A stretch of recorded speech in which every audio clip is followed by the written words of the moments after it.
Long ago, in a land where hope rose every morning with the sun and dreams were carried gently on the backs of prayers, there lived a woman whose heart was wide, whose love was deep, and whose trust was innocent.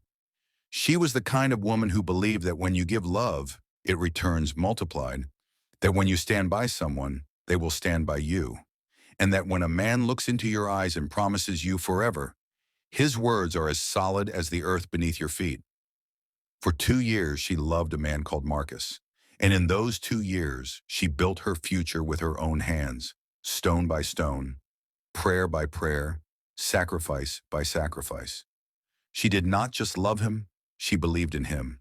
She believed in his dreams, his struggles, his stories, and even in the family he said he came from, a family she had never truly met but had spoken to, laughed with, and respected. In her heart, she was already a wife long before the wedding day came. The day that was meant to crown her joy arrived quietly, like a breath before a storm. It was supposed to be her wedding day, the day every tear she had ever cried would turn into laughter, the day her long nights of prayer would finally receive an answer. Before dawn, while the sky was still dark and the world was still asleep, she reached for her phone with a smile and called the man she was about to marry. It was just a simple question, a playful one, the kind lovers ask when they are excited and nervous at the same time. She wanted to know if he would wear the bow tie she bought with love or the long tie he had chosen for himself. But the phone rang into silence. His line was switched off. At that moment, no fear entered her heart. No suspicion whispered in her ears. Love had made her fearless, and trust had blinded her to doubt. She told herself his phone was off, or the network was poor. She laughed it off and returned to her preparations, surrounded by the soft chaos of a wedding morning. Clothes were laid out, makeup boxes were opened, laughter floated in the air, and somewhere in her heart, hope danced. She and Marcus had been at the hotel since Wednesday, preparing separately, counting down the hours. Everything had seemed normal. There were no arguments, no strange signs, no warning from heaven or earth. But as the sun climbed higher, silence remained her only response. By 6 o'clock, his phone was still unreachable. A strange coldness began to crawl into her chest, slow and heavy.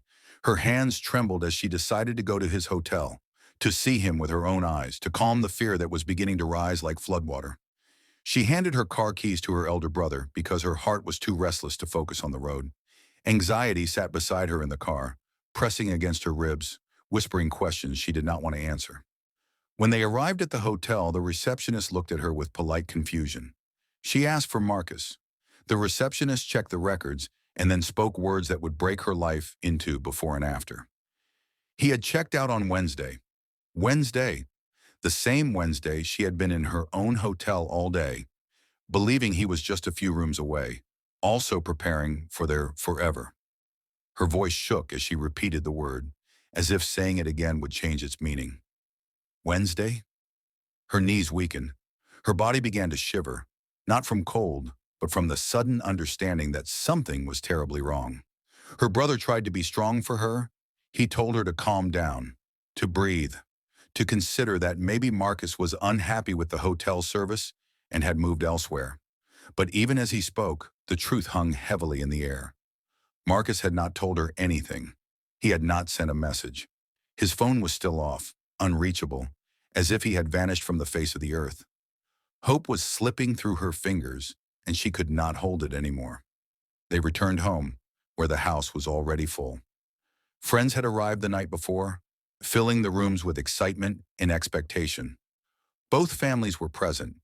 People had traveled long distances, carrying gifts, prayers, and goodwill. Her best friend had flown all the way from London, leaving her own life behind just to stand by her side, because of a promise made long ago between two women who had shared secrets, tears, and dreams. This was not just a wedding day. It was a gathering of love, loyalty, and history. And yet at the center of it all stood a bride whose groom was nowhere to be found. By 8 o'clock, reality began to press down on her like a crushing weight. Her makeup artist was waiting, time was passing, and questions were forming in every corner of the house. But she had no answers to give. Her heart felt like it was being slowly torn apart, piece by piece. Each time she tried to call his number, hope flared for a second and then died again when the call failed. The silence was louder than any scream. Seeing that his sister was on the edge of breaking, her brother did what he could to protect her dignity. He took the microphone and told a lie born out of love and desperation. He announced that the groom had been involved in an accident and had been rushed to the hospital, but that he was responding to treatment. He spoke of faith, of trials, of the devil trying to spoil a good thing, and he assured everyone that the ceremony would still go on. His words were meant to shield her from shame, but they could not shield her from pain. She walked down the aisle with her father, not toward a waiting room, but toward an emptiness so deep it swallowed her breath. The pastor did not perform a wedding. He offered prayers instead, prayers for strength, for healing, for answers. The ceremony continued, but it was a shadow of what it was meant to be. People ate, talked, and tried to pretend everything was normal, but the joy that should have filled the day was absent. It was not a wedding, it was a gathering of broken hearts, a reunion stained with confusion and sorrow.